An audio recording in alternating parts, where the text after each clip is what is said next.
கர்த்தர் நல்லவர். ஆமென். அவர் ராஜாதி ராஜா. நம்முடைய தேவன் மீண்டும் வரப்போகிற கர்த்தர். ஆமென். அவருடைய ஆளுகை பூமி எங்கும் நடக்க போகிற காலம் வந்து விட்டது. 100 ஆண்டுகளுக்கு ஒரு முறை ஒரு மாற்றம் வரும் என்றால், இப்பொழுது ஒரே மாதத்திலே 100 வருஷத்துக்கு உண்டான மாற்றம் நடந்திருக்கிறது. அரசியல் பேச விரும்பவில்லை, ஆனால் ஒன்று சொல்லுகிறேன், வேதனைக்கு ஆரம்பம். ஆவிக்குரியவர்கள் ஆவிக்குரியலை நிதானிக்கிறார்கள். ஜென்ம சுபாவம் உள்ளவர்கள் ஆவிக்குரியவர்களுக்கு விரோதமாய் இருப்பார்கள். கூக்குரல், அழுகை இன்னும் அதிகமாக இருக்கும். தத்தளிப்பு இருக்கும். நெருக்கங்கள் இருக்கும். ஆனால் கர்த்தருக்கு ஸ்தோத்திரம். கர்த்தருடைய கரத்தில் இருக்கிறவர்களுக்கு ஒன்றும் சேதப்படுத்தவே சேதப்படுத்தாது. அல்லேலூயா. கிறிஸ்து ஒரு பக்கம் நிற்கிறார், பரபாஸ் ஒரு பக்கம் நிற்கிறான். ஜனங்கள் யாரை விடுதலையாக்க சொன்னாங்க? பரபாஸை. இயேசு என்ன செய்ய சொன்னாங்க? சிலுவையில் அறைய சொன்னாங்க. அந்த மக்கள் தான் இன்னைக்கு வந்திருக்கிறாங்க. யார் வந்தாலும் வேதனை தான். ஆனால் தேவன் ஏற்படுத்திய ஒரு காரியத்தை யாரால் என்ன செய்ய முடியாது? மாற்றப்படாது. ராஜாக்களை ஏற்படுத்துகிறதும் கர்த்தர் தான், ராஜாக்களை தள்ளுகிறதும் கர்த்தர் தான். நம்முடைய தேவன் எல்லாவற்றிலும் நீதியின் தேவன். நம்முடைய தேவன் நீதியின் தேவன். அவர் நீதியாய் அரசாளுகை செய்கிறவர். நான் கூலிக்கு மேய்க்கிறவனா தான் பரவாயில்ல. கூலிக்கு மேய்க்கிற மேய்ப்பனுக்கு ஓனாய் பிடிச்சிட்டு போனாலும் அந்த அடிப்பட்ட ஆட்டை என்ன பண்ணுவான்? மண்ணு நோண்டி புதைச்சிருவான். புதைச்சிட்டு முதலாளிகிட்ட போய் சொல்லுவாங்க, நான் என்ன செஞ்சு தரேன், நான் போனேன், ஏதோ அடிச்சு பிடிச்சி போகல, காணும் ஒன்று காணுன்னுவான். ஆனால் ஆட்டுக்கு சொந்தக்காரனுக்கு தான் அந்த வேதனை தெரியும். தகப்பனுக்கு தான், ஐயோ இவங்கெல்லாம் வரலையே, ராத்திரி தூக்கம் வராது, இவங்கெல்லாம் என்னாச்சுன்னு தெரியலையே, ஃபோன் பண்ணி சொல்லலை, வரல, கேட்டாலும் ஏதான்னு சொல்லுவாங்க. அப்படியே யோசிக்கும்போது ராத்திரி 2 மணிக்கு 3 மணிக்கு போகிறோம், உட்காந்துருப்பேன். ஆண்டவரே தோத்திரம் தோத்திரம், கிருபை தாங்க ஆண்டவரே, சபை கர்த்தர் உள்ள ஆத்துமாலை கொடுத்துருக்கீங்க, இதை போய் பரலோக ராஜ்யத்தில் போய் சேர்க்குற வரைக்கும் யார் வேலை? அதே மாதிரி தான் ஊழியக்காரனுக்கு எல்லாம் பாருங்கள். இந்த ஞானஸ்தானத்துக்கு உட்காந்துருக்கு. இதெல்லாம் யோசனை, ஏன்டா இதெல்லாம் போட்டு பிரச்சனை பண்ணின்னு இருக்கணும்? ஞானஸ்தானமா வா, பஜ்ஜி முக்கிற மாதிரி வாழைக்காவை கொண்டு போய் கடலை மாவை முக்கி எண்ணெயில் போட்டு சுட்டு போ, நான் அனுப்பிச்சிடலாம். ஞானஸ்தானம் வேணால் தொட்டி ரெடியாக இருக்குது, முக்கி அனுப்பிச்சிடலாம். ஆனால் பரலோகம் போக முடியாது. பரலோகம் போக முடியாது. ஒழுங்காக வேதம் வாசிக்கணும், ஒழுங்காக ஜெபம் பண்ணணும், ஒழுங்காக தவறாமல் நம்ம கனி கொடுக்குறவர்களாக இருக்கணும். என்ன செய்யணும்? ஆமாம், லேட்டாக வரவே கூடாது. 8:15 நீங்கள் உள்ளே இருக்கணும். எத்தனை மணிக்கு? அதுதான் குவாலிட்டி. கற்பத்தில் குழந்தை உருவாகும் பொழுது அதை சரியாக உருவாச்சுன்னா அந்த பிள்ளை இப்போ பிறந்ததுக்கப்புறம் ஆரோக்கியமாக இருக்கும். உள்ளே நொசல் கொண்டு உள்ளே அது என்ன பறக்கும்போது அது வியாதியாக தான் பறக்கும். அது வாழ்நாள் முழுவதும் ஊசி ஏற்றினே இருக்கணும். மாதம் அதுக்கு போய் டாக்டரை போய் பார்க்கணும். அது வளர்ச்சி கொஞ்சம் பாதிப்பு தான், நோஞ்சானா இருக்கும்.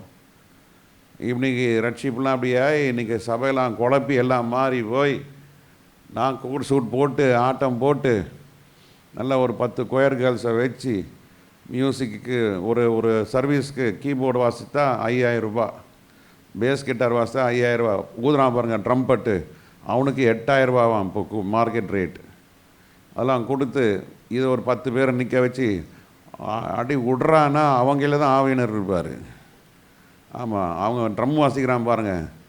ஆமாம், அவங்க கையில் தான் இருக்குது பரிசுத்த ஆவியானவர். அவன் அடிச்சா எல்லாம் கையை தட்டுவாங்க. ஆமாம், இன்றைக்கி அப்படி ஆகி போயிடுச்சு. எல்லாம் பெய்டு மியூசிஷியன்ஸ், பெய்டு கொயர்ஸ் எல்லாம் வந்துடுச்சு. காசை கொடுத்து எல்லாம் ஆட்டம் போட்டு எல்லாம் ஒரே யூனிஃபார்மாக ஒரே ட்ரெஸ். ஆமாம், அது கொஞ்ச காலத்துக்கு முன்னாலாம் என்ன அந்த கொடி பிடிச்சி ஆட்டுவாங்களா, அது பேர் நம்ம? ஆமாம், சியர் கேர்ள்ஸ். அதெல்லாம் இன்றைக்கெல்லாம் சபைக்குள்ளே வந்துடுச்சு. ஆமாம், லைட்டு, புகை, ஆட்டம் பாட்டம் கூத்தாடலாம் வந்துருச்சு. வசனம் எங்கேயா போயிடுச்சு. ஆவியானவர் வெளியே நிற்கிறாரு. ஆவியானவர் வெளியே இருக்கிறாரு. இன்றைக்கி சபையெல்லாம் அப்படி மாறி போயிடுச்சு. நல்லா புரிஞ்சிங்க, கர்த்தருடைய வருகை நெருங்கிடுச்சு. நாம் அவரை தரிசிக்கணும். பரிசுத்தம் இல்லாமல் ஒருவனும், ஆமாம், பரிசுத்தம் ஆகப்படணும்னா நாம் சுத்திகரிக்கப்படணும். சுத்திகரிப்பு என்பது வேத வசனத்தால் தான் சுத்திகரிக்கப்பட முடியும். இயேசுவின் ரத்தத்தால் மாத்திரம் சுத்திகரிக்கப்பட முடியும். அது சீக்கிரத்திலே நீங்கள் ஒரு பெரிய யுத்தத்தை நாம் சந்திக்க போகிறோம். அடுத்தது ஒரு கொள்ளை நோய் வருகிறது. அது இந்த வருஷத்துக்குள்ளே இருக்க போகிறது. ஆனால் பெரிய அளவில் ஒரு பாதிப்பு இல்லை, ஆனால் பாதிப்பு இருக்கிறது. இயற்கையின் சீற்றங்கள் இருக்கிறது.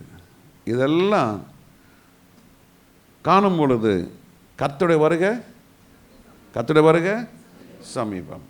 இன்றைக்கி காலை கூட நான் சீக்கிரம் 1 கொரிந்தியர், அது பிரசங்கம் இல்லை, இன்றைக்கி நான் தியானித்தது 1 கொரிந்தியரில் 15 அதிகாரத்தில் இயேசு கிறிஸ்துவை இம்மைக்கு மாத்திரம் நம்ம தேடுவோமானால் நாம் பரிதபிக்கக்கூடியவர்களாக இருப்போம் என்று பவுல் சொல்லுகிறார். அது சும்மா அதை வாசித்துட்டு போயிடுவோமே.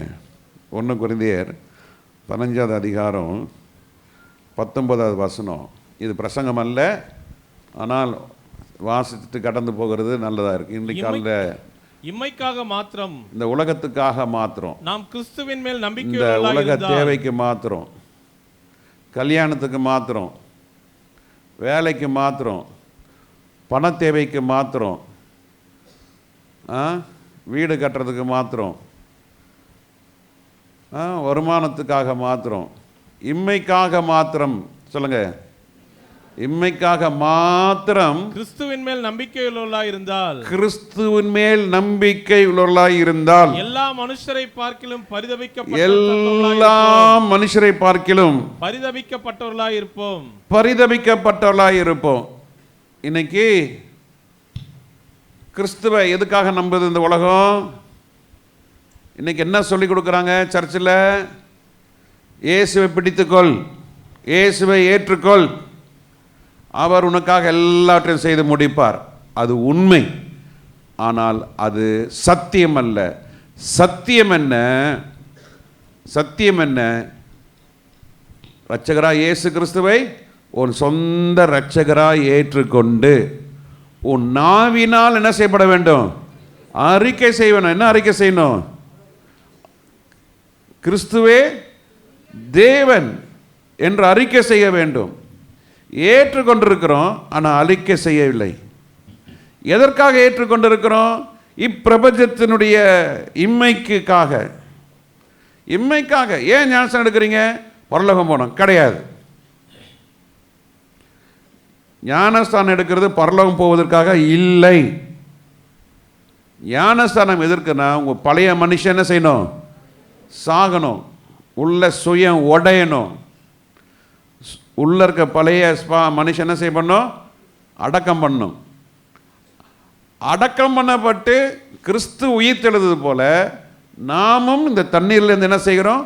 வெளியே வரும் பொழுது புதிய மனுஷனை தரித்து கொள்கிறோம். புதிய மனுஷனை தரித்து கொண்டவர்கள் கிறிஸ்துவை என்ன செய்ய வேண்டும்? அறிக்கை செய்ய வேண்டும். கிறிஸ்துவே தேவன் என்று சொல்ல வேண்டும். அப்படி சொல்லாதவர்கள் இரட்சகராய் இயேசு கிறிஸ்துவும் பிதாவினிடத்தில் உங்களை மறுதலிப்பார். அப்போது நான் பரலோகம் வந்துடுவேனா பாஸ்டர்? யார் என்ன மறுதலிச்சல் என்ன? யார் பரலோகம் வந்துட்டா போதும்ல, அதுதான் அங்கே கிடையாது.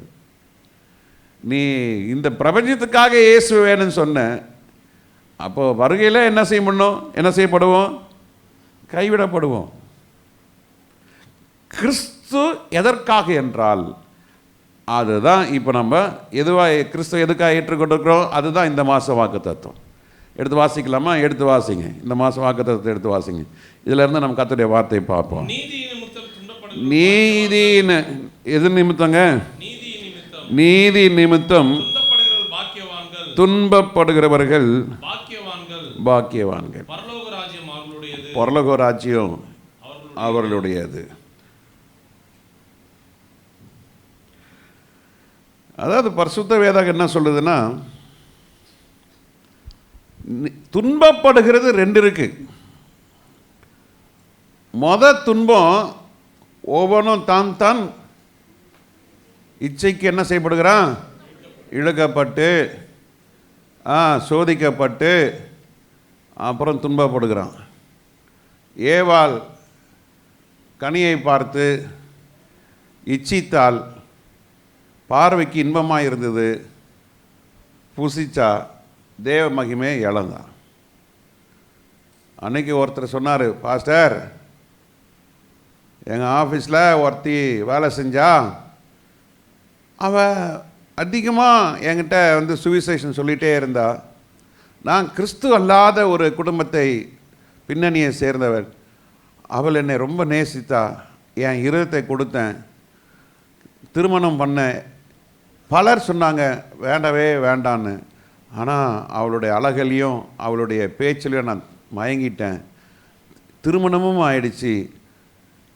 கிறிஸ்துவை அவள் மூலிமா ஏற்றுக்கொண்டேன். நடந்தது என்ன, திருமணம் ஆனதுக்கப்புறம் தான் தெரியும் அவள் பல ஆண்களோடு தொடர்புடையவள். ஆனால் கர்த்தருக்கு ஸ்தோத்திரம், என்ன ரட்சிப்பில் நடத்திட்டா அவள் இப்போ 3வது ஆளோட வாழ்ந்துட்டு இருக்கிறான். பார்வைக்கு இன்பம், நீதி நிமித்தம் இந்த மகன் இப்போ அவன் சொல்கிறார், பாஸ்டர் நான் ஒரு முறை ஏமாந்துட்டேன், எனக்கு இப்போ 31 வயசாகுது, நான் இனி வாழ்ந்தாலும் பிழைத்தாலும் மூச்சு விட்டாலும் யாருக்காக வாழுவேன், இயேசுக்கு மாத்திரம். அதுதான் நீதி நிமித்தம் துன்பம். நம்பினார் ஆனால் ஏமாந்தார். இப்போ அவர் சொல்றார் பாருங்க, நான் இன்னொரு திருமணம் பண்ணுவதில்லை, போதும். பிள்ளைங்க இருக்கான்னு கேட்டேன், நல்ல வேளை கர்த்தருக்கு ஸ்தோத்திரம் இல்லை பாஸ்டர், விட்டுட்டு போயிட்டா. பாடு இச்சித்தார், நல்லது என்று கண்டார், திருமணம் முடிந்தது. இன்னைக்கு பிசாசானவன் இன்னைக்கு அநேக திருமணங்களையும் குடும்பங்களையும் எந்தெந்த விதத்திலெல்லாம் அடிக்கணுமோ, in what way, in what manner the family has to be destroyed. That is the only intention of the devil. The devil wants to destroy the family because the family has been ordained by God. குடும்பம் தேவனால் ஏற்படுத்தப்பட்டது, சபை தேவனால் ஏற்படுத்தப்பட்டது. இதை எப்படிலாம் அழிக்கப்பட வேண்டுமோ, எப்படிலாம் இதை சீர்குலைக்க வேண்டும். அவன் பசியில் நிற்கிறான். அவர் தாழ்மை உள்ளவர், ஆனால் பெருமைக்கு வழிகாட்டுவதற்காக அவன் தேவாலயத்தின் உப்பிரிகைகளை கொண்டு போகிறான். அருமையான தேவனுடைய ஜனமே, இந்த கடைசி காலத்தில் நீங்கள் பலவிதமான சோதனைகளுக்குள்ளே நீங்கள் கடந்து போகலாம்.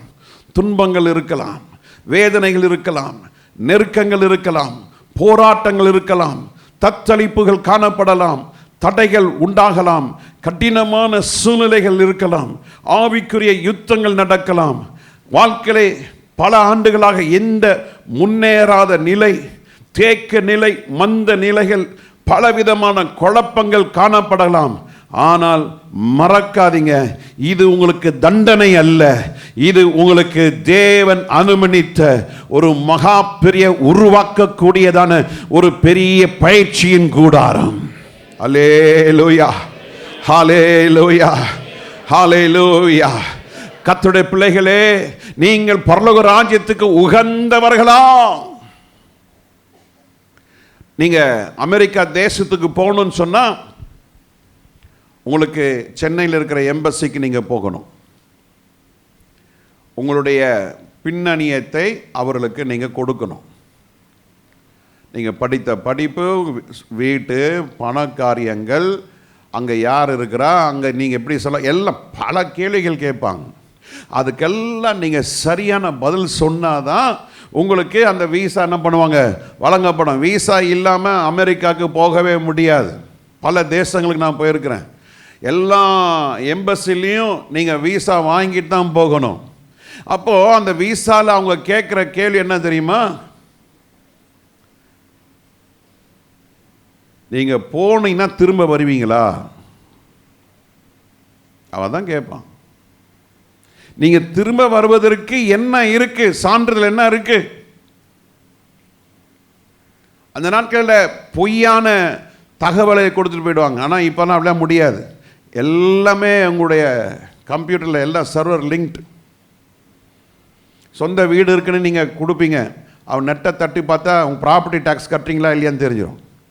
நீங்கள் எவ்வளோ வருமானம்னு சும்மா டூப் அடிப்பாங்க. அதெல்லாம் முன்னெல்லாம் 20 லட்சம் வாங்குறேன்னு அந்த பேன் நம்பர் அடித்தா அவங்களுடைய 10 வருஷ கணக்கு டிரான்சாக்ஷன் வந்துடும். ஏமாற்ற முடியாது. இங்கே இருக்கிற அமெரிக்காவுக்கு இவ்வளோ சரி செய்ய உங்களை குரூட்னை பண்ணுறாங்கன்னா, உங்களை ஜல்லடை போட்டு ஜல்லிக்கிறாங்கன்னா, பரலோகம் போகிறது சாதாரணமான விஷயம் கிடையாது. ஏன் ஆண்டவர் உங்களை சோதனைக்குள்ள படுத்துகிறார் என்றால், நீங்கள் ஒவ்வொருவரும் பொன்னாக விளங்குவதற்காக. ஹல்லேலூயா. not to make you punishment. தகப்பன் ஏன் பிள்ளையை கண்டிக்கிறான்? ஏன் தகப்பன் பிள்ளையை சிட்சிக்கிறான்? ஏன்? வருங்காலத்தில் தாம் பிள்ளை நல்ல நிலைமைக்கு வரணும்னு சொல்லி. ஆனால் அந்த வீட்டில் பார்த்தீங்கன்னா, குடும்பத்தில் ஒவ்வொரு வீட்லேயும் ஒரு மாமா மாதிரி இருப்பாங்க, ஒரு தாத்தா மாதிரி இருப்பாங்க.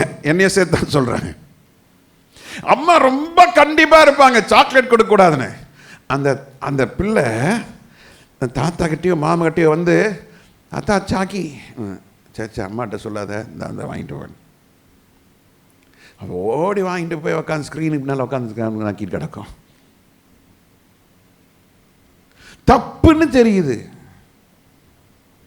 இந்த சாத்தானும் அப்படிதான். நீங்க கேட்டா உடனே கொடுப்பான். நான் ஆண்டவருக்கு தெரியும், நீங்க கேட்டு நீங்க வாங்கலட்னா, பெறலட்னா நீங்க சோர்ந்து போயின்னு ஆண்டவருக்கு தெரியும். ஆனாலும் ஆண்டவர் உங்க வாழ்க்கையில காலந்தாமதம் பண்றாரு பாருங்க. ஏன் தெரியுமா? உங்களை விசுவாசத்திலும் தேவ அன்பிலும் நிலைத்திருக்கும்படியாக தான். சொல்லுங்க. துன்பம் என்பது தண்டனை அல்ல. துன்பம் என்பது தேவ அன்பிலும் விசுவாசத்திலும் உங்களை உறுதியாக இருப்பதற்காக தான். கர்த்தருக்கு ஸ்தோத்திரம். ஆண்டவர் எல்லா நிலையிலும் கர்த்தர் உங்களோட கூட இருக்கிறார் என்று மறந்துடாதீங்க. ஹல்லேலூயா. இந்த வாழ்கின்ற இந்த உலகம் அக்கிரமம் நிறைந்தது, பாவம் நிறைந்தது, அசுத்தம் நிறைந்தது, இருள் நிறைந்தது, துன்மார்க்கர்கள் நிறைந்த ஒரு உலகம் இது. யோவான் எழுதின புஸ்தகத்திலே 3ஆம் அதிகாரம் 20வது வசனத்தில் வாசிக்கும்போது, யோவான் 3:20 வாசிக்கிறோம், பொல்லாங்கு செய்கிற எவனும் ஒளியை பகைக்கிறான். சொல்ல, பொல்லாங்கு செய்கிற எவனும். இந்த உலகம் யார் கையில் இருக்கு? பொல்லாங்கன் கையில் இருக்கிறது. இந்த சமுதாயம் பொல்லாங்க கையில் இருக்கு. அப்ப அந்த பொல்லாங்கு செய்கிறவர் யாவரும் ஒளியை என்ன செய்வாங்க? பகைக்கிறார்கள். தன் கிரியைகள் கண்டிக்கப்படாதபடிக்கு ஒளியிடத்தில் அவன் வராதிருக்கிறான். இருள் யாரு? துன்மார்க்கன். ஒளி யாரு? நீதிமான்கள். சொல்லுங்க. இருள் யாரு? துன்மார்க்கன். ரட்சிக்கப்படாதவன்.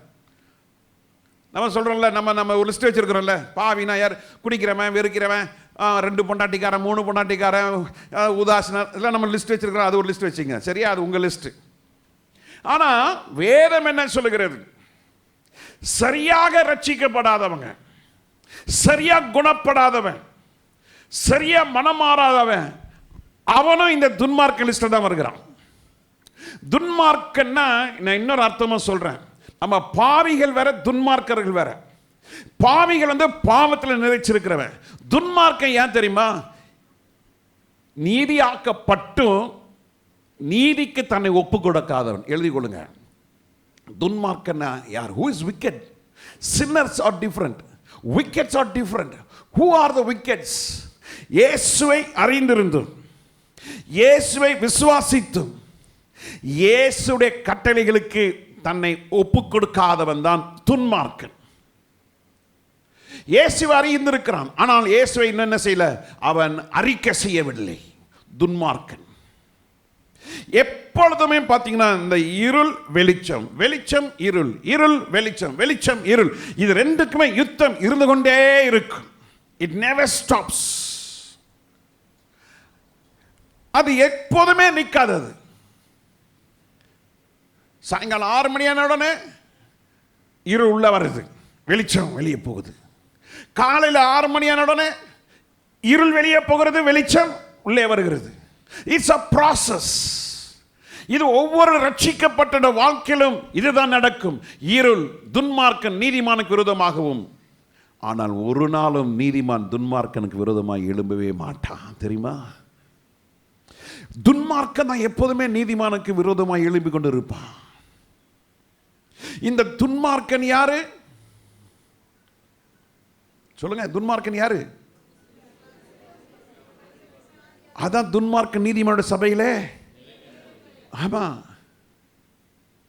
துன்மார்க்கன் சபைக்குள்ள இருக்கிறான். போ, இன்னைக்கு பல ஆயிரம் பேர் இருக்கிறாங்க சபையில். 10,000 பேர், 15,000 பேர், 20,000 பேர், 30,000, 40,000, 50,000. 99% துன்மார்க்கன். உலக அசுத்தத்துக்காக வருது. சர்ச்சை முடிஞ்சனா அவ்வளோதான், நீ யாரோ நான் யாரோ ஓடி போயிடும். ஐக்கியம், அந்த அந்த பிணைப்பு, ஊழியக்காரனோட இணைப்பு இதெல்லாம் இருக்காது. என் ஆத்மாவே கர்த்தரை சொன்னவுடனே அது வாட்டு ஏதோ இருக்கிறத வாங்கிட்டு பிடிக்கிட்டு போயிடும். அதுவல்ல. தேவ சனமே, நீ ரட்சிக்கப்பட்டவங்க, மனம் திரும்பினவங்க, சிலுவை சுமர்ந்தவங்க, உங்க வாழ்க்கையிலே பிரச்சனைகள், பாடுகள், போராட்டங்கள், நிந்தனைகள், அவமானங்கள், குழப்பங்கள், வியாதிகள், பலவீனங்கள், பிரிவினைகள் எது வந்தாலும் நீங்க கிறிஸ்துவின் அன்பிலே நிலைத்திருங்கள். கர்த்தர் உங்களுக்காக தான் செய்ய வேண்டிய காரியத்தை செய்து முடிக்க வல்லவராய் இருக்கிறார். ஹல்லேலூயா, ஹல்லேலூயா. எல்லாம் கரங்களை உயர்த்தி ஹல்லேலூயா சொல்லுவோமே. ஹல்லேலூயா. நீதிமான் பெருக பெருக மகிழ்ச்சி உண்டாகும். சொல்லுங்க, நீதிமான் பெருக பெருக மகிழ்ச்சி உண்டாகும். துன்மார்க்கன் பெருக பெருக இருளும் துன்பமும் வேதனையும் போராட்டமும் உண்டாகும். கர்த்தருக்கு ஸ்தோத்திரம். இன்னைக்கு நம்ம தேவன் நம்மளை நீதிமானாய் நம்மளை கர்த்தர் அழைத்து வைத்திருக்கிறார். அல்லேலூயா. உதாரணமாக சொல்ல போனால், சவுல் மேலே ஒரு பொல்லாத ஆவி கொண்டவன். சவுலையும் கர்த்தர் அபிஷேகித்தார். அபிஷேகம் பண்ணினது யாரு? சாமுவேல். என்ன அற்புதம்! சவுல் அப்பா கழுதை தேடி போகிறான். அங்கு சாமுவேல் நிற்கிறான். சவுலை என்ன செய்யுங்க, வர சொல்லுங்க.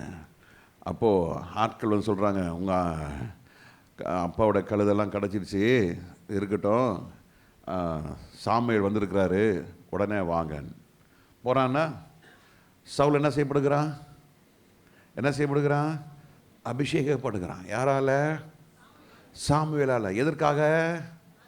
ராஜாவாக அபிஷேகம் பண்ணப்பட்டாச்சா? இப்போ நடந்தது என்ன? இப்போ எடுத்து வாசித்து பாருங்க. 1 சாமுவேல்ல 16ஆம் அதிகாரம் 14ஆம் வசனத்தில் வாசிக்கிறோம். 1 சாமுவேல் 16:14 வாசிக்கிறோம். கர்த்தருடைய ஆவி சவுலை விட்டு நீங்கினார். கர்த்தரால் வரவிடப்பட்ட ஒரு பொல்லாத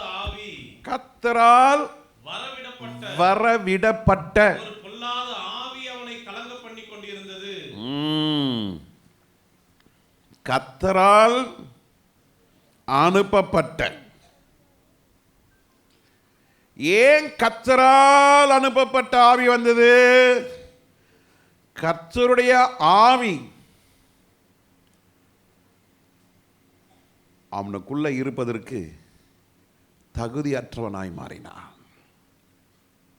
ஹலோ, ஏன் இன்னைக்கு நிறைய விசுவாசிகளுக்குள்ள கர்த்தருடைய ஆவி இல்லை? கர்த்தருடைய ஆவி எனக்குள்ள இருக்கணும், உங்களுக்குள்ள இருக்கணும்னா there are some specifications, some quality is being required. சில தரம் தேவைப்படுகிறது ஐயா. எப்படி வேணாலும் வாழலாம்னு நினைக்காதீங்க. நீ எப்படி வேணாலும் வாழலாம், எப்படி வேணாலும் பேசலாம், எப்படி வேணாலும் போகலாம், எங்க வேணாலும் உட்காரலாம்னா கர்த்தருடைய ஆவி இருக்காது. வந்த கர்த்தருடைய ஆவி பொல்லாத காரியங்களை செய்ய ஆரம்பித்த சவுலுக்குள்ள கர்த்தருடைய ஆவி போய் பொல்லாத ஆவி உள்ள வந்துருச்சு. ஏன் பொல்லாத ஆவி வந்துருச்சு சவுலுக்குள்ள? ஏன் வந்துருச்சு? ஏன் அமைதியா இருக்கீங்க? புரியலையே அந்த சத்தியம்? மறுபடியும் சொல்றேன். சவுல் அபிஷேகம் பண்ணது யாரு? எதற்காக அபிஷேகம் பண்ணப்பட்டாரு? அப்போ சாமுவேல் யாரு? தேவனுடைய மனிதன். தேவ மனிதன் யாரை அபிஷேகம் பண்ணாரு? சவுல. அப்போ கர்த்தருடைய ஆவி வந்துருச்சா? யார் மேல வந்துருச்சு? சவுல் மேல வந்துருச்சு. இப்போ இந்த வசனத்துல நம்ம என்ன வாசிக்கிறோம்? ஒரு பொல்லாத ஆவி அவனுக்குள்ள வந்துருச்சு. அப்ப எப்போ எப்படி ஒரு மனுஷனுக்குள்ள இந்த பொல்லாத ஆவி உள்ள வர முடியும்? நீ பேசின பேச்சு, நீ சிந்தித்த சிந்தை, நீ இருக்க வேண்டிய இடம், நீ செய்ய வேண்டிய காரியங்கள் அத்தனைத்திலையும் ஆவியானவருக்கு பிரியமில்லாத காரியத்தை என்னைக்கு தேவ மனிதன் செய்ய ஆரம்பிக்கிறார்களோ அன்னைக்கு தேவனால் அனுப்பப்பட்ட இந்த பரிசுத்த ஆவியானவர் போய் தேவனால் அனுப்பப்பட்ட ஒரு பொல்லாத ஆவி அவனை கலங்கடித்து கொண்டு இருக்கும். ஏன் விசுவாசி வாழ்க்கையில கலக்கம்? ஏன் விசுவாசி வாழ்க்கையில துக்கம்? ஏன் விசுவாசி வாழ்க்கையில ஒரு விதமான நிம்மதியற்ற நிலைமை? உள்ள பரிசுத்த ஆவியானவர் இல்லை. பரிசுத்த ஆவியானவர் இல்லைன்னா உன் வார்த்தையெல்லாம் கண்ட்ரோல் பண்ண முடியாதுங்க. பரிசுத்த ஆவியானவர் இல்லைன்னா உன் மனசை கண்ட்ரோல் பண்ண முடியாது. பரிசுத்த ஆவியானவர் உன் வாழ்க்கையில இல்லை என்றால் நம்முடைய நினைவுகளை ஒரு பொழுதும் கட்டுக்குள்ள வைக்க முடியாது. உங்களையும் என்னையும் கட்டுக்குள்ள வைக்கிறது பரிசுத்த ஆவியானவர். எத்தனை பேர் புரியுது? Holy spirit rules and reigns. உன்னை ஆட்சி. ஜென்ம ஸ்வாபமுள்ள மனுஷன் தன் மாம்சத்துக்கு, தன்னுடைய பிரச்சனைக்கு வழியை தேடுவான். ஆவிக்குரியவன் தன் பிரச்சனைக்கு கர்த்தரையே சார்ந்திருப்பான், கர்த்தருடைய முகத்தை பார்ப்பான். ஆனால் சவுல் தன் கலங்கடிக்கப்பட்ட இருதயத்தை தேற்றுவதற்காக ஒரு மனுஷனை தேடுகிறான். அந்த மனுஷன் தான் யார்? King David. He was not a king, but ஆண்டவர் அவனை வேறு பிரித்தார். எங்க போனாலும் டிஸ்கரேஜ்மெண்ட். ஆனால் கர்த்தர் நல்லவர். நான் காம்படிஷன் போகும்போது சொல்லுவேன், போங்க, ப்ரைஸ் வின் பண்ணுறதுக்காக போகாதீங்க, கர்த்தரோட நாமம் மகிமைப்பட போங்க. அல்லேலூயா. நான் எந்த பாஸ்டர்ஸ் ஃபெலோஷிப்பும் நான் பிரசங்கம் பண்ணுறதில்ல. ஏன் பிரசங்கம் கோட் சூட் டைப் பிரசங்கம் கிடையாது. கர்த்தர் வேறு பிரிக்கிறார். உங்களை உலகம் ஒதுக்குது, உங்களை ஒடுக்குதுன்னா நீங்கள் பெரிய இடத்துக்கு போக போகிறீங்கன்னு அர்த்தம்.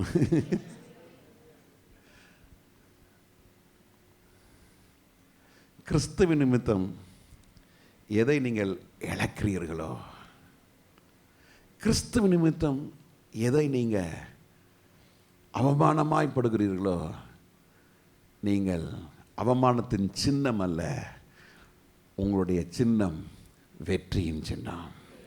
அல்லேலூயா. வெற்றி பெறுவீர்கள், நீங்கள் மகிமை அடைவீர்கள். அழகுள்ளவன், சிவந்த மேனி உடையவன், அழகிய கண்கள், அழகான ரூபம். இவர் வராரு. வந்து என்ன நடக்குதாங்க? 12ஆம் வசனம் வாசிட்டீங்களா? இப்போ 1 சாமுவேல் 18:18 வாசிங்க. 1 சாமுவேல் 18:18 18:8 யாருக்கு எரிச்சல் வந்துருச்சு? சவுலுக்கு எரிச்சல். பெரிய ஒரு மாற்றம். ஜனங்களாம் ஆர்ப்பரிக்கிறாங்க. சவுலுக்குள்ள இருந்த தேவ ஆவி வெளியே போயிடுச்சு. போயிட்டு உள்ள என்ன வந்துருச்சு? பொல்லாத ஆவியாகிய எரிச்சல், கோபம், வைராக்கியம், கசப்பு. யார் மேல வந்துச்சு? தாவீது மேல. தாவீது யாரு? தேவனுடைய அபிஷேகம் பெற்ற பண்ணப்பட்டவன், தேவனால் தெரிந்து கொள்ளப்பட்டவன். பிரதர் சிஸ்டர், நல்லா புரிஞ்சுங்க. நீங்க வெளிச்சத்தின் பிள்ளைகள், இயேசு கிறிஸ்துவினால் அழைப்பை பெற்றவர்கள். நீங்க தேவ ராஜ்யத்திற்கு முன்குறிக்கப்பட்டவர்கள். உங்க கூட ஒரு சவுல் டிராவல் பண்ணுவான். உங்க கூட ஒரு சவுல் இருப்பான். மறக்காதீங்க, அந்த சவுல் உங்க வீட்டுக்குள்ளே இருப்பான். அந்த சவுல் உங்க சபைக்குள்ளே இருப்பான். அந்த சவுல் உங்க மொபைல் போனுக்குள்ளே இருப்பான். அந்த சவுல் நீ எங்க போனாலும் உங்கள் கூடவே இருப்பான். அப்படி எப்படிப்பட்டவன்? எரிச்சல் கொண்டவன். அவனுக்கு எப்போதுமே பொறாமதான். உங்க வளர்ச்சியை கண்டு சந்தோஷப்படுகிற ஒருத்தன் கூட கிடையாதுங்க. நீங்க ஒரு காரை வாங்கினா எரிச்சலை தான் பார்ப்பான். பொறாம. வீடை கட்டினா பொறாம. பிள்ளைகளை கல்யாணம் தான் பொறாம. வாழ்க்கையில நல்லா இருக்கிறேன்னு சொன்னா பொறாம. அடிக்கடி நான் சொல்லுவேன், கர்த்தர் நல்லா ஆசீர்வதிச்சிருக்காரு. சொல்ல பாஸ்டர் சொல்லாதீங்க பாஸ்டர். ஏன் சொல்லாதீங்க? ஐயோ நிறைய பேருக்கு வயிற்று எரிச்சல். படட்டும். கர்த்தர் என்னை வசனத்தின்படி சொல்றேன், சிங்கக்குட்டிகள் தாழ்ச்சியடைந்து பட்டினியா இருக்கும் கர்த்தரை தேடுகளுக்கோ என்னாதான் என் முதல்ல நான் இருந்தால. நீங்க யாராவது கண் எரிஞ்சிருவாங்களோ கல் எரிஞ்சிருவாங்களோன்னு நினைக்கிறீங்க. என் மேல கல் எரிஞ்சாலும் அது என்னை சேதப்படுத்தாது. கண்ணேறி வந்தாலும் என்னை ஒன்றும் படுத்தாது. என்னை சுற்றிலும் கர்த்தர் அக்கினி மதலாக இருக்கிறார். அல்லேலூயா. கொட்டை கொட்டை வளருவான், அந்த வெட்ட வளருவான். அந்த பாட்டு ஃபுல்லாக தெரியாது, இந்த ஒருவர் தான் தெரியும். வெட்ட வளருவான், கொட்டை உயருவான், வெட்ட வளருவான், கொட்டை. இதான் நீதிமானியா? இதான் நீதிமான். சவுல் காரணம் இல்லாம தாவீதை பகைக்கிறான். பகைப்பினால வேதம் சொல்லுகிறது, இந்த சவுல் தாவீதை 2 முறை செவுத்தோட ஈட்டிய வச்சு கொல்லணும்னு பார்க்கிறான். ஆனால் கர்த்தருடைய ஆவி யாருக்குள்ள இருந்தது? தாவீதுக்குள்ள இருந்தபடினாலே மரணம் அவனுக்கு நேரிடவில்லை. கர்த்தர் பாதுகாக்கிற ஒரு வல்லமை கர்த்தர் தாவீதுக்குள்ள வைத்து இருந்தார். அந்த அபிஷேகம் உங்களுக்குள்ள இருந்தா, அந்த அபிஷேகம் எனக்குள்ள இருந்தா, எத்தனை யுத்தங்கள் ஆயுதங்கள் எழும்பினாலும் கர்த்தர் ஒன்றிலும் உங்களை சேதப்படுத்த முடியாது. நீதி நிமித்தம் நீங்கள் நெருக்கப்படலாம், நீதி நிமித்தம் நீங்கள் ஒடுக்கப்படலாம், நீதி நிமித்தம் கசந்து கொள்ளலாம். ஆனாலும் பயப்படாதீங்க, நீதியிலே நிலைத்திருங்க, தேவனோடு நடங்க, தேவனுடைய மகிமையை பிடித்துக் கொள்ளுங்க, கர்த்தருடைய வார்த்தையை ருசிங்க, கர்த்தருடைய வார்த்தையை தேடி வாசிங்க, கர்த்தருடைய வார்த்தையை தியானிங்க. You will grow. நீங்கள் வளருவீங்க, நீங்கள் பெருகுவீங்க. ஆனால் நடந்தது என்ன? தாவீதுடைய வாழ்க்கையில எடுத்து வாசிங்க, இந்த 18ஆம் அதிகாரம் 9ஆம் வசனத்துல, அந்த நாள் முதற்கொண்டு தாவீதை காய்மகாரமாய் பார்த்தான். மறுநாளிலே தேவனால் விடப்பட்ட பொல்லாத ஆவி, மறுபடியும் இந்த பொல்லாத ஆவி துன்மார்க்கனுக்குள்ள சும்மா இருக்காதுங்க, சும்மா ரெஸ்ட் பண்ணாது. பரிசுத்த ஆவியான தான் ரெஸ்ட் பண்ணுவார். பரிசுத்த ஆவியானா உங்கள் உள்ளத்துல அமர்ந்து இருப்பார். அமர்ந்திருந்து நீங்க நடக்க வேண்டிய காரியத்தை அவர் உங்களுக்கு டீச் பண்ணிட்டே இருப்பார். ஆனா அந்த பொல்லாத ஆவி என்ன தெரியுமா செய்யும்? இந்த பொல்லாத ஒரு நாளும் உங்களுடைய இருதயத்தில் அமர்ந்திருக்காது.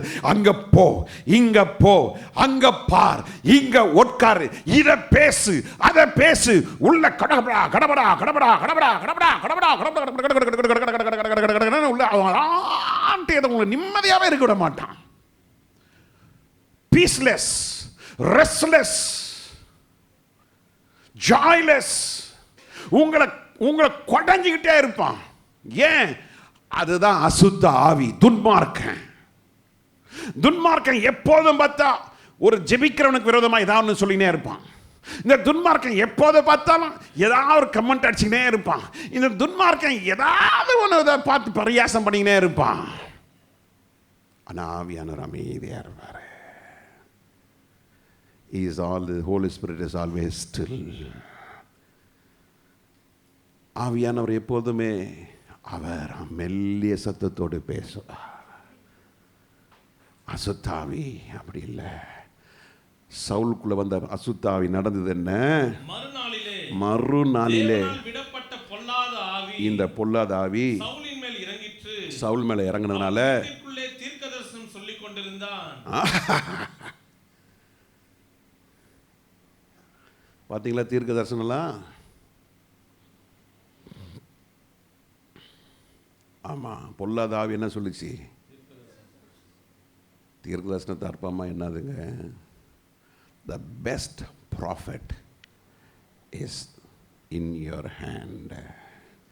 இதை நீங்கள் வாசித்து இதை தியானித்தா உங்கள் வாழ்க்கையில் இது உங்கள் பாதைக்கு தீபமாகவும் உங்கள் வாழ்க்கைக்கு வெளிச்சம். என் பேர் கூட மாட்டாங்களா? என் பேர் கூட மாட்டாங்களா? உண்மையாக நடந்த ஒரு சம்பவத்தை சொல்கிறேன். காலம் சென்றதானே டாக்டர் கில்ஃபர்ட் குமார், எங்கள் தாத்தா கூட ரொம்ப நெருங்கிய நண்பன் அவர். அப்போ ஒரு நாள் அவர் பார்த்தேன். அவருக்கு அந்த டைமில் ஒரு 85 வயசு மேலே இருக்கும். ஊழியெல்லாம் எப்படி இருக்குன்னு கேட்டேன். நல்லா இருக்குண்ணே. இப்படி பேசிகிட்டு இருக்கும்போது ஒரு வார்த்தை சொன்னார். தம்பி, உங்கள் சர்ச்சில் விசேஷ கூட்டம் வைப்பீங்களான்னாரு. வருஷத்துக்கு ஒரு முறை வைப்பேனே, பாஸ்டர் YKP ஹென்றி வருவார். தோத்திரம். அப்படியா? ரொம்ப சந்தோஷம். என் ஊழிய அனுபவத்தில் ஒரு காரியத்தை சொல்கிறேன், சொல்லுங்கண்ணே. இந்த தீர்க்க தரிசின்னு சொல்கிறாங்க தெரியுமா? ஒருத்தனும் பரலோகத்தில் அந்த ஸ்டேஜில் ஏற்றாதீங்க, அவன் ஒருத்தனும் பரலோகத்தில் வரமாட்டான். ஏன் அப்படி சொல்கிறீங்கன்னு. இன்றைக்கி ஜனங்க அப்படி இருக்கிறாங்க. தீர்க்கதரிசனம் சொல்லணும், அவங்க பேரை சொல்லணும். அப்போ அவர் ஒரு வாழ்க்கையில் ஒரு சம்பவத்தை சொன்னார். பாஸ்டர் வீட்டில் அவர் ஒரு கூட்டத்துக்கு போயிருக்காரு. பாஸ்டர் வீட்டில் அவர் தங்கியிருக்கிறாரு. பாஸ்டர் ரூமில் ஒரு சின்ன துண்டு பேப்பர் இருந்தது.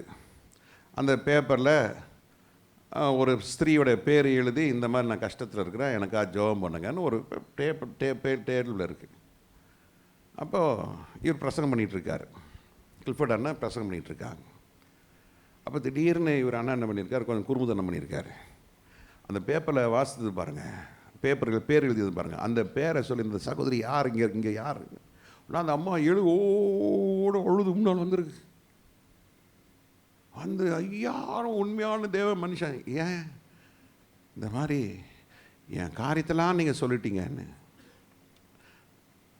அப்போ அவர் சொன்னாராம், ஏம்மா உன் பேர் சொல்லி வந்துட்டேன், முன்னால் 2 வசனம் சொன்னேன்னே, அதுக்கு என்னம்மா இந்த வசனத்தை சொல்லு. தெரியல. இது பிரசங்கத்து நடுவில் நடக்குது. முன்னால் 2 வசனம் சொன்னல, அந்த வசனத்தை சொல். தெரியாது. ஆனால் எதுக்கு முன்னால் வந்துருச்சு? பேரை சொன்னேன்னு. ஓம்மா, நான் ஒன்றும் உன் பேரில் எனக்கு தெரியாது.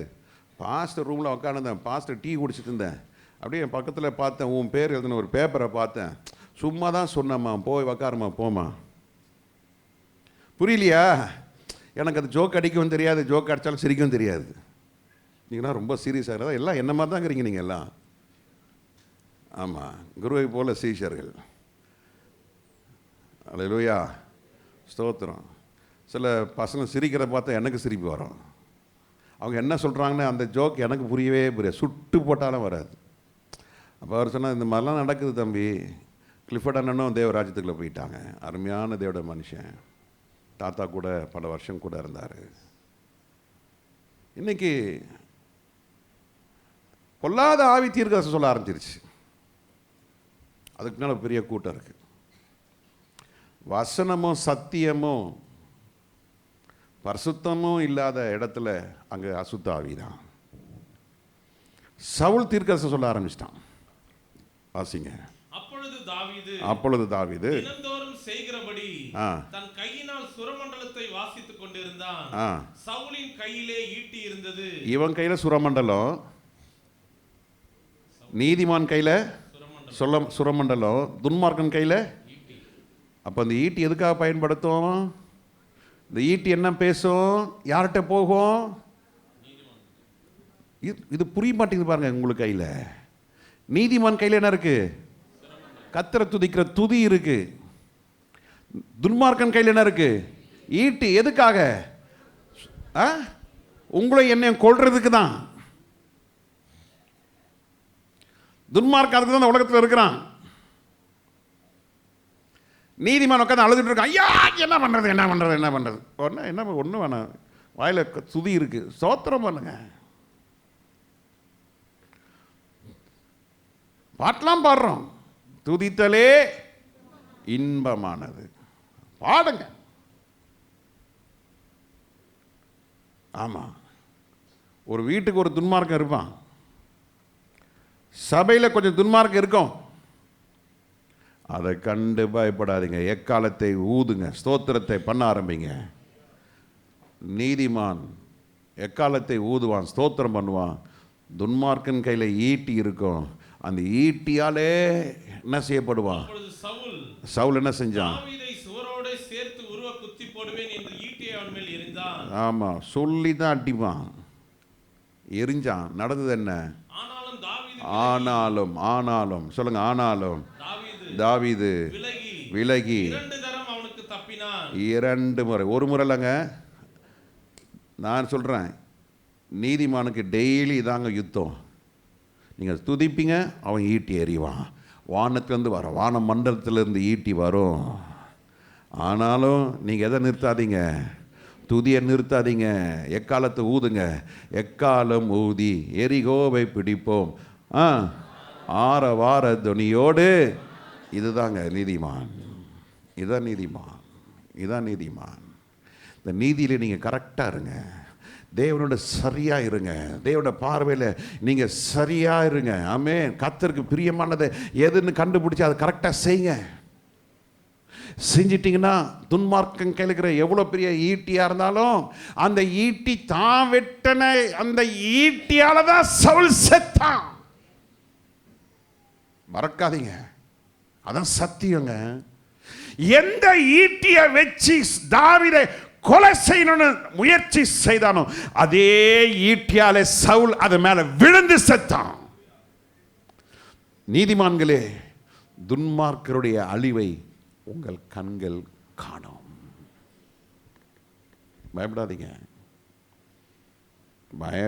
பயப்படாதீங்க. உங்க கூட பிறந்தவன் துன்மார்க்கனா இருக்கலாம். சொல்றேன், துன்மார்க்கனா குடிக்கிறவன், வெறிக்கிறவன், 10 பொண்டாட்டிக்காரவன், அதெல்லாம் கிடையாது. who are unrighteous, who are wicked, accepted Jesus, reads the word of God, hear the words of God, but still they are in bondage. தேவட வார்த்தை கேட்கிறார்கள், சிலர் பிரசங்கம் கூட பண்றாங்க. ஐயா, பிரசங்கெல்லாம் ஜோரா பண்றாங்க. அவங்க பிரசங்கத்தில் நான் குறிப்பு எடுக்க வேண்டியதா இருக்குது. எடு, அந்த குறிப்பை பாரு, அவட உதட்ட பார்க்காதன்னு கர்த்தர் சொல்றார். இப்பவும் நான் சொல்றேன், என்ன பார்க்காதீங்க, எனக்குள்ள இருந்து ஆவியானவர் கொடுக்கிற வார்த்தையை கேளுங்க. நானும் சாதாரணமான மனுஷன், நீங்கள் மேன்மையானவர்கள், ஆனால் நான் மேன்மைக்கு அழைக்கப்பட்டவன். எல்லாருக்காட்டிலும் கீழானவன் நான் ஒன்றும் மேலானவன் இல்லை. உங்களுக்கு போராட்டம் ஒன்று என்றால் எனக்கு 1000 போராட்டங்கள். சபைக்குள்ளே உங்களை கவனிக்கணும், மற்ற ஊழியக்காரர்கள், என் குடும்பம், என் தனிப்பட்ட வாழ்க்கை, பண காரியங்கள், மற்ற சமுதாயத்தின் காரியங்கள், எல்லாவற்றையும் நான் சந்திக்கும் பொழுது ஒவ்வொரு கட்டமும் போராட்டம், சோதனை, நெருக்கங்கள், நிந்தனைகள், அவமானங்கள், சூழ்ச்சிகள், கள்ள சகோதரர்களால் வருகிற காரியங்கள். பவுல் சொல்கிறார்ல, அதெல்லாம் எல்லாம் உங்களை தாக்கும். ஆனால் நீங்கள் அமைதியாக இருங்க, காலம் ஊதிக்கிட்டே இருங்க, ஸ்தோத்திரம் பண்ணிக்கிட்டே இருங்க, முழங்கால நில்லுங்க, கத்தரை சவுல் கூப்பிட்றான். ஐயோ, அவன் பேர் மறந்துட்டேன் நான். இல்லை ஈட்டிய நாட்டு அவன் உழுறதுக்கு முன்னால் அவன் ஈட்டியை கொடுக்குறான். என்ன செஞ்சிரு, என்னை குத்தி போடு. அவன் சொல்கிறான், ஐயோ. பார்த்தீங்களா மரணம், துன்மார்க்கனுடைய மரணம் எப்படி வருது பாருங்க. பட்டயத்தை எடுத்தவன் பட்டயத்தால், அறிவான் வசனம் சொல்லுது, துன்மார்க்கன் எதனால் அழிஞ்சு போகிறான்னா அவனுடைய துன்மார்க்கத்தினால் அழிஞ்சு போவான். பிரதர், கர்த்தருடைய பந்தி எடுக்கிறீங்க, வசனம் கேட்குறீங்க, ஆலயத்துக்கு வர்றீங்க, துன்மார்க்கத்தை விட்டு வெளியே வாங்க. துன்மார்க்கத்தை விட்டு வெளியே வரலாட்டினா இந்த துன்மார்க்கம் தான் உங்களை கொல்லும். You will have pain, you will have suffering, you have dejections, you have sorrows. நீங்கள் நீதியாக இருந்தீங்கன்னா எதுக்கும் கவலைப்படாதீங்க, கர்த்தரே உங்களுக்கு துணையாக இருப்பார். எத்தனை பேர் ஆமென்றீங்க? கர்த்தரே உங்களுக்கு துணையாக இருப்பார். முதல்ல சொன்ன மாதிரி துன்பம் உங்களுக்கு தண்டனை அல்ல, துன்பம் உங்களுக்கு நித்திய வெகுமதி. அதாவது ஆங்கிலத்தில் சொல்லுவாங்க, it gives rewards. Pain, suffering, tears, sickness, all sort of agonies brings rewards from heaven. பரலோகத்திலிருந்து கர்த்தர் உங்களுக்கு மிகுதியான பலனை கர்த்தர் கொடுக்கிறார். அல்லேலூயா. 2 தீமோத்தேயு 3:12 வாசிக்கிறோம். 2 தீமோத்தேயு 3:12, அன்றியும் கிறிஸ்துவுக்குள் தேவ பக்தியாய் மனதாயிருக்கிற யாவரும் துன்பப்படுவார்கள். எடுத்துலாமா அந்த வசனத்தை பைபிள்ல இருந்து?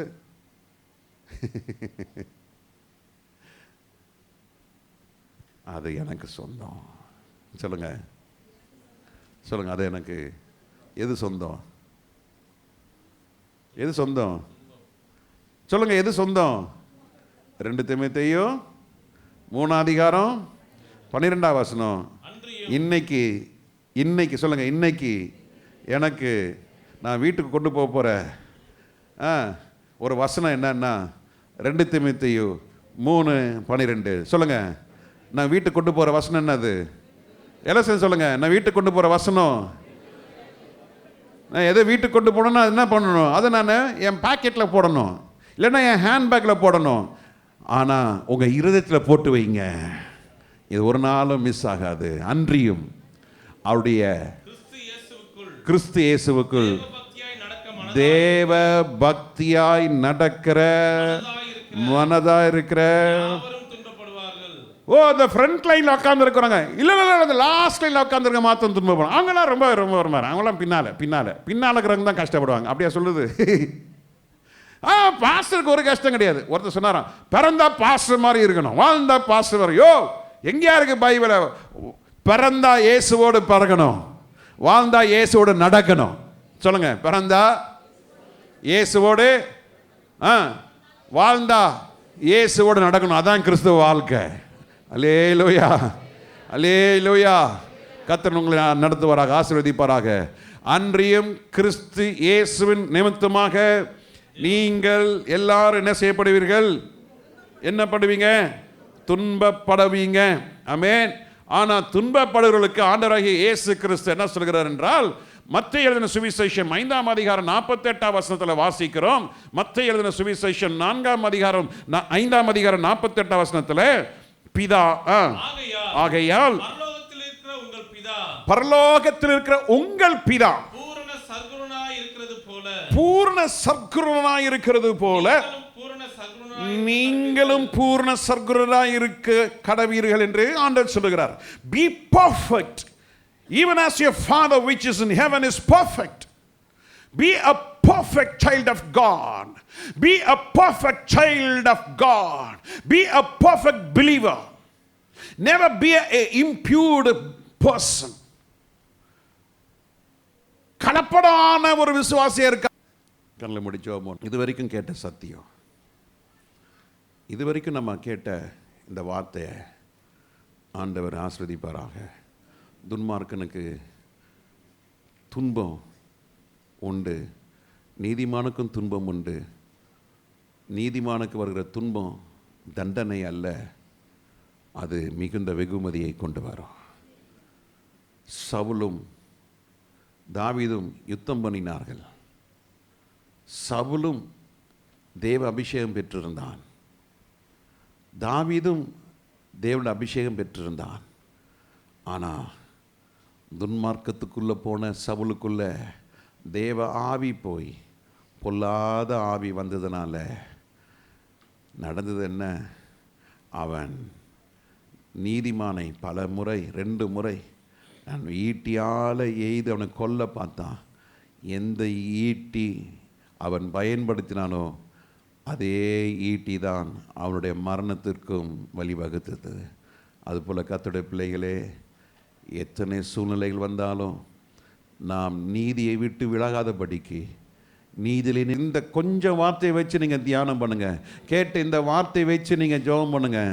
ஆண்டவர்கிட்ட எல்லாம் ஜெபம் பண்ணுங்கள். ஆண்டவரே, தகப்பனே, நாங்கள் துன்மார்க்கர் கையில் மடிவது இல்லை, துன்மார்க்கனுடைய கையில் நான் ஆண்டவரை சிக்கொள்வது இல்லை, துன்மார்க்கருடைய பார்வையில் நான் இருப்பது இல்லை. எல்லாம் ஜெபம் பண்ணுங்க, ஜெபம் பண்ணுங்க. ஆண்டவர்கிட்ட கேளுங்க. ஆண்டவரே, தகப்பனே, என்னை முற்றிலுமாய் தருகிறேன் ராஜா. ஹல்லேலூயா. என் நீதியில் உறுதியாக இருக்க கிருபை செய்யும். தேவட மகிமையில் நான் ஆண்டவரே இன்னும் ஆழத்தில் போக கிருபை செய்யும். தேவ பிரசனத்தை நான் இன்னும் ஆண்டவரே தேடி வர கிருபை செய்வீராக. இந்த கடைசி காலத்தில் தகப்பனே, என் வாழ்க்கையில் நடக்கிற எல்லா சம்பவமும் ஆண்டவரே நான் நீதிமான், இயேசுவின் நாமத்தினாலே ஜெயம் எடுப்பேன். ஹல்லேலூயா, ஹல்லேலூயா, ஹல்லேலூயா. நான் அசைக்கப்படுவது இல்லை, நான் அசைக்கப்படுவது இல்லை. கர்த்தர் தாமே ஆண்டவர் இந்த வார்த்தையை ஆசீர்வதிப்பீராக. எல்லா மகிமை துதிர் ஆண்டவர் உமக்கே செலுத்துகிறோம், இயேசுவின் நாமத்தில் பிதாவே. ஆமென், ஆமென்.